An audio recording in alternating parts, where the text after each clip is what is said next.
100 days weight loss சேலஞ்சோட டே 2 இன்றைக்கி சக்ஸஸ்ஃபுல்லாக டே 1 complete பண்ணிட்டோங்கிறப்பயே ரொம்ப ஹாப்பியாக இருந்தது. இன்றைக்கி டே 2வையும் கம்ப்ளீட் பண்ணியாச்சு. வாங்க இன்றைக்கி பிரேக்ஃபாஸ்ட்டுக்கு என்ன எடுத்துக்கிட்டேங்கிறத உங்கள் கூட ஷேர் பண்ணிக்கிறேன். ப்ரெட்டு நல்லா டோஸ்ட் பண்ணிவிட்டு கூடவே அவிச்ச முட்டை கேரட் வச்சு ஃபில் பண்ணி ஒரு சாண்ட்விச் ரெடி பண்ணியிருந்தேன்.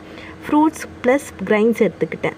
அப்புறம் 1.5 hours கிட்ட வாக்கிங் போயிருந்தேன். 10K ஸ்டெப் கம்ப்ளீட் பண்ண முடியலனாலும் அட்லீஸ்ட் ஒரு 5K 6Kவாவது நம்ம கம்ப்ளீட் பண்ணணுங்கிறத டார்கெட்டை எடுத்துக்கிட்டேன். கூடவே நான் ஸ்க்ரீனில் காமிச்சேன் இல்லையா, அந்த ஒர்க் அவுட்டில் ஃபஸ்ட்டு 2 இருக்கிற ஒர்க் அவுட்டை நான் ரெடி பண்ணி ட்ரை பண்ணேன்.